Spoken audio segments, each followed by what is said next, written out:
नमस्कार, मंचन प्राइम देख रहे हैं आप। मैं हूं आपके साथ वरुण गोयल। पावन चैत्र नवरात्र चल रहे हैं। हम मौजूद हैं विश्व प्रसिद्ध बद्री भगत झंडेवालान मंदिर में। राजधानी दिल्ली का ये मंदिर शक्तिपीठ है जहां पर देश भर से श्रद्धालु आते हैं। मां झंडेवालान मंदिर 100 साल पुराना है। यहाँ की आस्था भी वैसी है और मां के भक्तों के लिए झंडेवालान मंदिर में आना पावन नवरात्रों में उनकी खुशी को बढ़ा देता है। और यही हम आपको दिखा रहे हैं कि एक वक्त ऐसा भी था कि जब कोरोना काल था तो लोगों को मंदिर के भीतर प्रवेश नहीं मिला और बाहर से वो नतमस्तक होकर जा रहे थे और भावुक थे कि मां के दर्शन नहीं कर पा रहे हैं। प्रकोप कम हुआ है, परिस्थितियां बेहतर हुई हैं, तो मां के दर्शन के लिए भक्त उमड़ रहे हैं। अलौकिक श्रृंगार की अद्भुत छवि आपको दिखा रहे हैं। साथ ही साथ मां के दर्शन, मां झंडेवालान की मंगल मूर्ति जिसके लिए भक्त कहते हैं मां झंडे वाली तू ही तू, उस भाव के साथ मां को मनाते हुए लोग आ रहे हैं। साथ ही एक और मां सरस्वती, दूसरी और मां काली की प्रतिमा है जिनके दर्शन लोग कर रहे हैं। पावन नवरात्र में ये भक्त बढ़ रहे हैं। दूसरी ओर हम आपको दिखा रहे हैं किस तरीके से मां के भजनों से मां को रिझाया जा रहा है। उन भजनों में लोग भी आनंदित हो रहे हैं, मां के दर्शन कर रहे हैं, आशीर्वाद प्राप्त कर रहे हैं और मनोकामना ये कि सब कुछ सही रहे, ठीक रहे, सामान्य रहे। कैसी व्यवस्था है? बहुत अच्छी व्यवस्था है, बिल्कुल समय नहीं लग रहा और अच्छे दर्शन हो रहे हैं, कोई भी तकलीफ नहीं हो रही है। बड़ा सुव्यवस्थित है सारा कुछ। जय माता दी। तो ये भाव लोगों का है जो बता रहे हैं किस तरह की व्यवस्था है, किस तरह के दर्शन है। सालों बाद लोगों को 2 साल बाद कम से कम ये आने का मौका मिला है। कैसी व्यवस्था मिली आपको? बहुत सुकून मिलता है माता के दरबार पे आने से। ऐसा दरबार कहीं नहीं हो जैसे माँ झंडे वाले का दरबार है आज। क्योंकि कोरोना के टाइम दर्शन नहीं हो पाए नवरात्रों में, अब सब कुछ ठीक हो गया। जब भी थोड़ा बहुत लाइव दर्शन हो रहा था माता रानी का, मगर अब ज्यादा खुला दर्शन हो रहा है और मन प्रसन्न रहता है इससे। तो ये भाव जो है भक्तों के, जो आनंद चेहरे पर है, जो उल्लास है, वो बताता है कि माँ के भक्त कितने प्रसन्न हैं। नवरात्र अपने आप में वो भक्ति की शक्ति का पर्व है और उनके आनंद का पर्व है। उसको लेकर यहाँ पर एक छवि जो है वो देखने को मिल रही है। साथ ही कतारें जो हैं वो लगी हुई हैं और दर्शन की व्यवस्था चारों तरफ आपको नजर आ रही होगी। पूरी व्यवस्था के साथ लोगों को मंदिर में दर्शन करवाए जा रहे हैं। जी बिल्कुल, बद्री भगत झंडेवालान मंदिर 100 वर्ष से ज़्यादा पुराना मंदिर है और जो आस्था मंदिर के प्रति है, आप देख सकते हैं जो कतार लगी हुई है। सबसे पहले भक्तों को मां के दर्शन एक बार कराते हैं। मां झंडेवाली का दिव्य स्वरूप, साथ में एक और मां सरस्वती, दूसरी ओर मां काली विराजमान है। भव्य श्रृंगार मंदिर का हुआ है। पूरी अलौकिक छटा जो है वो दिखाई दे रही है और इस भव्य स्वरूप में मां को सजाया गया है। कोरोना काल में दर्शन नहीं हो पा रहे थे। 100 साल से पुराना मंदिर है बद्री भगत झंडेवालान मंदिर और देश भर के श्रद्धालुओं की मान्यता है, इसीलिए हम आपको दर्शन करा रहे थे दिव्य श्रृंगार के। और जो कतारें लगी हुई हैं उस बीच आप देख रहे हैं एक और मां सरस्वती विराजमान है, एक और मां काली विराजमान है। और चर्चा करने के लिए पंडित पवन शर्मा जी पुरोहित यहाँ के वो हमारे साथ मौजूद हैं, उनसे भी हम समझेंगे। पंडित जी, सबसे पहले तो मंदिर के बारे में आप बताएं, क्या इतिहास है इस मंदिर का? सभी भक्तों को जय माता दी। वासंतिक चैत्र नवरात्र की शुभकामनाएं। इस अवसर पर आज माता झंडेवाली के इतिहास के विषय में मैं कहूँगा।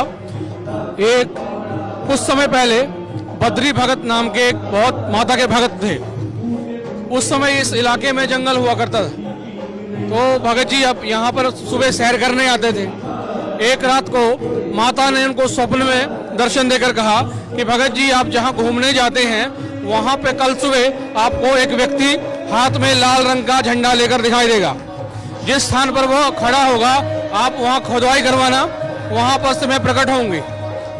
सुबह उठकर भगत जी ने उस स्थान पर आए तो यह जो घटना थी इसको स्वप्न में आई वो सत्य होती दिखाई दी, क्योंकि वो व्यक्ति झंडा लेकर वहाँ खड़ा था। उन्होंने कुछ आदमी को बुलवाकर वहाँ खुदाई करवाई तो माता की मूर्ति जो इस समय इस मंदिर के नीचे गुफा गर्भगृह में प्रतिष्ठित है वो निकली, किंतु खुदाई करते समय उनके हाथ टूट गए। भगत को बहुत दुख हुआ और वो रात को सब सो गए। तो माता ने फिर स्वप्न में कहा कि आप चिंता ना करें, आप उस मंदिर के ऊपर एक दूसरी मूर्ति की प्रतिष्ठा करवाएं और नीचे इस मूर्ति की प्रतिष्ठा करवाएं। बद्री भगत जी ने माता की इस आज्ञा को मानकर माता की मूर्ति की प्रतिष्ठा ऊपर करवाई और नीचे माता के चांदी के हाथ जो उनके टूट गए थे वो वहाँ के चांदी के हाथ लगवा दिए। जब से लेकर यह मंदिर आज तक वैसे ही आपके सामने यहाँ पर है, लोग आते हैं अपनी मनोकामनाओं को पूर्ण करते हैं। नवरात्रियां होती है, विशेष यहाँ पे है नवरात्रि, 9 दिन नहीं कहा जाता। नवरात्रि का विशेष महत्व है कि रात्रि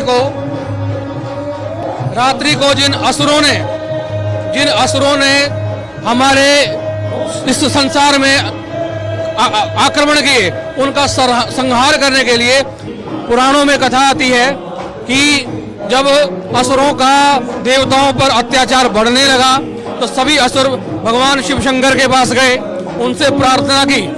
तब भोलेनाथ के आदेश पर माता पार्वती ने देवी को प्रकट किया और उनसे कहा कि तुमने रक्त बीज का वध करना है। रक्त बीज को ब्रह्मा का वरदान था कि उसके खून से एक एक नया रक्त बीज पैदा होता था। जब माता उनका संहार करने लगी तो उसके खून गिरने लगे, जिससे सैकड़ों रक्त बीज पैदा हो गए। तब माता ने एक खप्पर लेकर रक्त बीज के रक्त को पीना आरंभ किया, जिससे माता की जीभ लाल हो गई। इसलिए आज भी कालरात्रि का जो स्वरूप है, माँ काली का स्वरूप है, उनकी जीभ लाल होती है। माँ उस रक्त बीज के खून को पीकर माँ का स्वभाव उग्र हो गया, घंघोर घटाएं जैसे बाल हो गई, बड़ा भयंकर स्वरूप हो गया। ऐसा स्वरूप जिसे देखकर शत्रु भागने लगे। इसलिए आज भी यदि शत्रुओं का नाश करना है, खोया हुआ धन, कोई अगर पैसा किसी का कोई पैसा हर लेता है, उसको वापस लाना है, दुर्घटना या किसी अकाल मृत्यु से कोई किसी की हुई हो, उसको मोक्ष की प्राप्ति करवानी है। धन्यवाद पंडित जी, आपने विस्तार से कुछ बताया। तो हमारे दर्शक सुन रहे होंगे जो पंडित जी ने सारी जानकारी दी है, किस तरीके से माँ का स्वरूप है, मंदिर का इतिहास है, नवरात्रों की रौनक है, आनंद है, उत्सव है। क्योंकि सनातन पद्धति में जो व्रत त्योहार आते हैं वो उत्सव लाते हैं। जो व्रत रखना होता है वो मनुष्य के अंदर ऐसे भाव उत्पन्न करता है। और माँ के दर्शन करते हुए घर में भी घट घट की स्थापना है, लेकिन उसके बाद लोग मंदिरों में आकर माँ के सामने नतमस्तक होते हैं, अपनी भावनाएं अर्पित करते हैं। और ऐसा ही कुछ बद्री भगत झंडेवालान मंदिर में इस वक्त दिखाई दे रहा है। जी पंडित जी, जानना ये चाह रहे हैं कि पूजा अर्चन की विधि जो है और साधक किस तरीके से पूजन अर्चन करके माँ को रिझाए। जैसे प्रतिदिन सुबह के समय कलश पूजा की जाती है, वैसे कलश पूजन करके रात्र को विशेष माता के लिए कई तरह के पकवान बनाकर माँ का भोग लगाया जाता है। माँ को लाल रंग की साड़ी अर्पित की जाती है। माँ को गंगा जल से दूध, दही, घी, शहद और शक्कर पंचामृत बनाकर माता को अर्पण किया जाता है। माँ का स्नान करवाकर माँ की पूजा करके ओम ऐं ह्रीं क्लीं चामुंडायै विच्चे इस मंत्र का कम से कम 1 माला का जाप साधक को करना चाहिए। और विशेष रूप से माता को जो भोजन प्रिय है उसका भोग लगाना चाहिए। माता का ध्यान करके ओम खड्गम चक्र गदेषु चाप परिघाम शूलम मुशुंडिम शिरा शंखम छंद दधिम करैस्त्रनयनाम सर्वांग भूषावृताम नीला समुद्युत मासे पारदर्शकाम सेवे महाकालिकाम यह मस्तु सपते हरो कमलजो हंतुम मधुम कैटभम। इस स्तोत्र से माता की पूजा करके, अर्चना करके, माँ का ध्यान करके माता से प्रार्थना करने की, हे माँ मेरे अंदर के शत्रु का जो काम, क्रोध, मद, लोभ मेरे अंदर बैठा है, माँ इन शत्रुओं का भी नाश कर और मेरे बाहर के जो शत्रु हैं उनका भी नाश कर। ऐसी प्रार्थना करके माँ को प्रणाम करके जो है उसके बाद साधक अपनी मनवांछित फल को प्राप्त करेगा। पंडित जी, मेरा एक सवाल है, बच्चे हैं, बच्चों से बहुत गलतियां हो सकती हैं, वो क्या करें? बच्चे, हम सब बच्चे हैं, गलतियां होती है। तो देखो माँ जो होती है हमारी आपकी माँ है, हम कितनी भी गलतियां करें लेकिन माँ माफ कर देती है।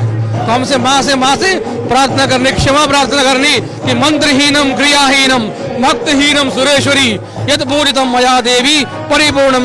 हमें कुछ नहीं आता, हे माँ हमें कुछ नहीं आता, हम तेरे बच्चे हैं। जो भी हमने अज्ञानवश कोई भूल चूक की हो माँ से माफ करे और हमारे जो भी शब्द हैं उनको मंत्र स्वरूप में लेकर हे माँ हमारी पूजन को स्वीकार करें, तो माँ निश्चित रूप से प्रसन्न होती है। इस तरह से क्षमा प्रार्थना करके माँ की पूजा को करके माँ का भोग लगाकर साधक अपनी मनोवांछित फल को प्राप्त करेगा। तो ये आपने सुना किस तरीके से पंडित जी ने बताया, सारी जानकारी दी, और इस जानकारी के माध्यम से आप समझ सकते हैं कि किस तरीके से हम जो सारी बात कर रहे थे कि माँ का पूजन, अर्चन, विधि, इतिहास, परंपराएं जो है वो किस तरह से जुड़ी हुई हैं। और हम कुछ और चीज़ें जिन्हें जानने की कोशिश कर रहे हैं। हम भक्तों को दिखाना चाहेंगे जो विशेष व्यवस्था है। माँ के सभी जो 9 स्वरूप हैं वो यहाँ पर हैं। माँ शैलपुत्री, माँ ब्रह्मचारिणी, माँ चंद्रघंटा, माँ कुष्मांडा, माँ कात्यायनी, माँ कालरात्रि, माँ सिद्धि गौरी, माँ सिद्धिदात्री, महागौरी, सबके दर्शन आप कर रहे हैं। नव स्वरूप का दिव्य दर्शन यहाँ पर रखा गया है। भक्त वहाँ पर नतमस्तक हो रहे हैं। तो जो विशेष पूजन है, जो विशेष श्रृंगार है, जो अलौकिक छटा है मंदिर की, वो अलग ही दिखाई दे रही है। और दूसरी बात ये कि भक्त जो है निरंतर मंदिर के चारों ओर कतारों में खड़े हुए नजर आएंगे। मंदिर के बाहर तक लाइन लगी हुई है और लगातार पूरी श्रद्धा भाव के साथ और पूरे धैर्य के साथ, क्योंकि ज्यादातर भक्त ऐसे हैं जिनका व्रत है, जिनका फास्ट है, लेकिन हृदय में ये भाव है कि माँ के दर्शन करने हैं, माँ के सामने अपनी जो इच्छा है, जो भावनाएं हैं वो प्रकट करनी है। माँ जगदम्बा, माँ परम्बा की आराधना का ये पर्व जिस तरह का उल्लास लेकर आता है, जिस तरह की मन में आध्यात्मिक शांति लेकर आता है, उसका दर्शन यहाँ पर हो रहा है। जी देखिए, एक बात जो बहुत इस बार अच्छी रही है वो ये कि इस बार ऑनलाइन दर्शन के लिए ऑनलाइन बुकिंग करा सकते हैं, क्योंकि विख्यात मंदिर है, देश भर से श्रद्धालु आते हैं, नवरात्रों में बड़ी भीड़ होती है। तो उसको देखते हुए इस बार विशेष इंतजाम ऐसे किए गए हैं कि जिन्हें लगता है कि उन्हें बहुत लंबा इंतजार करना होगा, वो ऑनलाइन दर्शन जो हैं वो कर सकते हैं। वैसी व्यवस्था है, माफ कीजिए, ऑनलाइन वो बुकिंग कर सकते हैं और जो समय वो तय करेंगे उस तय समय पर वो यहाँ पर आकर दर्शन कर सकते हैं, जो समय तय होगा। और इसके अलावा सुरक्षा के इंतजाम है कि अलग अलग बहुत सारे द्वार बनाए गए हैं। गरुड़ द्वार है, मयूर द्वार है, जिनसे भक्त दर्शन कर रहे हैं। और आप देख रहे हैं कि लगातार जो भक्त दर्शन कर रहे हैं, कहीं भी किसी तरह की कोई दिक्कत नहीं है। तिलक नगर से आए, तिलक नगर से। अच्छे दर्शन, बहुत अच्छे दर्शन, बहुत अच्छा लगा। बहुत मतलब प्रबंध भी बहुत अच्छे कर दिए, बहुत अच्छा है। तो एक और भजन कीर्तन चल रहे हैं, एक और भोजन की व्यवस्था है, भंडारा चल रहा है, कहीं पर मेहंदी लगाई जा रही है, कहीं पर कंजकों को जमाया जा रहा है। बद्री भगत झंडेवालान मंदिर में भक्त दर्शन के लिए उमड़ रहे हैं और भक्तों के लिए नवरात्र में विशेष व्यवस्थाएं की गई हैं। नवरात्रि यानी माँ के 9 स्वरूप की आराधना, और उन 9 स्वरूपों को यहाँ पर जिस खूबसूरती के साथ दर्शाया गया है, माँ के एक एक स्वरूप को यहाँ पर न सिर्फ दिखाया गया है, जबकि विस्तार से उनके बारे में लिखा गया है। शैलपुत्री और माँ शैलपुत्री के स्वरूप के बारे में पूरा वर्णन है। उनका वाहन क्या है, उनके हाथ में क्या चीज वो धारण किए हुए हैं, ऐसे तमाम स्वरूपों को यहाँ पर रखा गया है। माँ ब्रह्मचारिणी की आराधना है तो माँ ब्रह्मचारिणी को भी बहुत सुंदर तरीके से दर्शाया गया है और बताया गया है कि माँ दुर्गा की जो नव शक्ति है उसका दूसरा स्वरूप ब्रह्मचारिणी है। इसके अलावा और हम आगे बढ़े तो माँ चंद्रघंटा है। माँ चंद्रघंटा किस तरीके से माँ दुर्गा की तीसरी शक्ति है और तीसरे दिन इनके विग्रह की पूजा आराधना की जाती है और इनके मस्तक में घंटे के आकार का चंद्रघंट है, इसलिए इन्हें माँ चंद्रघंटा कहा जाता है। तो सभी स्वरूपों का दर्शन यहाँ पर भक्त कर पा रहे हैं। माँ का चौथा स्वरूप माँ कुष्मांडा है, जिसका वर्णन भी यहाँ पर है और बताया गया है कि कुष्मांडा का अर्थ अपनी मंद हल्की हंसी के द्वारा ब्रह्मांड को उत्पन्न करने के कारण इन्हें कुष्मांडा देवी कहा जाता है। माँ के स्वरूप को यहाँ दर्शाया गया है। माँ स्कंद माता, जिनकी गोद में स्कंद कुमार यानी कार्तिकेय बैठे हुए हैं और देवासुर संग्राम में देवताओं के वो सेनापति बने थे, तो आप देख रहे हैं माँ स्कंद माता का स्वरूप है, गोद में कार्तिकेय हैं, उस स्वरूप को भी यहाँ पर दर्शाया गया है। षष्ठम कात्यायनी, माँ कात्यायनी का स्वरूप, और उनकी जो कथा है कि कात्यायन नाम के जो ऋषि थे जिनके यहाँ पर माँ भगवती पराम्बा उत्पन्न हुई थी, इसलिए उन्हें कात्यायनी कहा जाता है, उस स्वरूप के दर्शन कर रहे हैं। और फिर जब बात आती है कालरात्रि की, तो कालरात्रि का दिव्य स्वरूप यहाँ पर दर्शाया गया है। आप देख रहे हैं माँ दुर्गा की 7वीं शक्ति कालरात्रि, और घने अंधकार की तरह उनका शरीर और गले में विद्युत की तरह चमकने वाली माला, उनके 3 नेत्र, ऐसा माँ का रूप है। 8वां स्वरूप माँ का महागौरी है और ये जो स्वरूप है ये बड़ा हृदय को शांति देता है। आपको देख रहे हैं कि उनकी आयु भी 8 वर्ष मानी गई है। उनकी गौरता की उपमा शंख चंद्र के समान की गई है।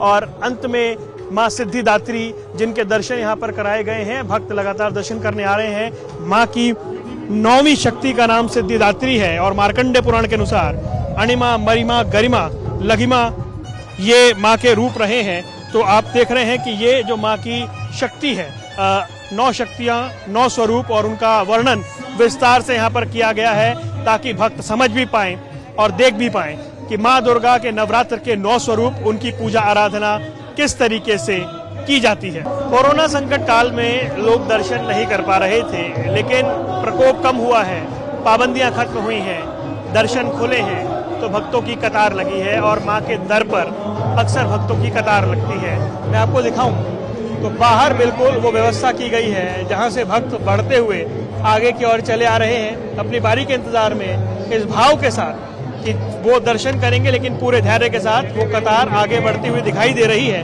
वहाँ से घूमकर ये कतार नीचे ऐसे पहुँचती है और नीचे यहाँ पर जो भक्त हैं अपनी अपनी बारी का इंतजार करते हुए धीरे धीरे आगे बढ़ते हुए पूरे आनंद के साथ, पूरे मंगल कामना के साथ, और फिर वहाँ से ये कतार आगे बढ़कर उनको माँ के दर पर लेकर आती है और यहाँ पर माँ झंडे वाली के दर्शन करते हैं लोग श्रद्धा भाव के साथ। और जो यहाँ पर कहा जाता है माँ झंडे वाली तू ही तू, उस स्वरूप के साथ भक्त यहाँ पर दर्शन करने के लिए आगे बढ़ रहे हैं। मंदिर, पूरे मंदिर परिसर में माँ का जय घोष जगह जगह पर जो स्वयं सेवक हैं वो तैनात हैं ताकि कोई असुविधा ना हो।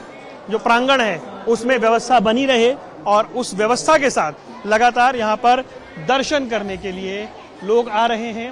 माँ झंडे वाली से प्रार्थना कर रहे हैं, परम्बा के चरणों में पावन चैत्र नवरात्र में नतमस्तक हो रहे हैं। झंडेवालान मंदिर में आपने माँ झंडे वाली के दर्शन किए, इसके अतिरिक्त जो 9 देवियों का स्वरूप है वो रखा गया, लेकिन जो हमारे यहाँ और परंपराएं हैं, बजरंगबली जो माँ की सेवा में सदैव उपस्थित रहते हैं, उनके यहाँ पर दर्शन है। और कुछ और परंपरागत रूप से जो पूजाएं हमारे यहाँ होती हैं, माता लक्ष्मी जी का दिव्य स्वरूप यहाँ पर विराजमान है, उनके साथ में ही रिद्धि सिद्धि के दाता गजानन गणेश जी विराजमान हैं। फिर उनसे आगे आप दर्शन करें तो संतोषी माता के दर्शन यहाँ पर हैं और फिर माँ अन्नपूर्णा यहाँ पर विराजमान है, अन्न की देवी माँ अन्नपूर्णा यहाँ विराजमान है। शीतला माता जी के दर्शन यहाँ पर हैं और साथ ही साथ गौ माता के दर्शन भी यहाँ पर हैं। यानी कि परंपरागत रूप से सभी देवियों के दर्शन झंडेवालान मंदिर में आप कर सकते हैं। ऐसी विशेष व्यवस्था है और आकर्षक प्रतिमाओं के रूप में उन्हें यहाँ पर विराजा गया है।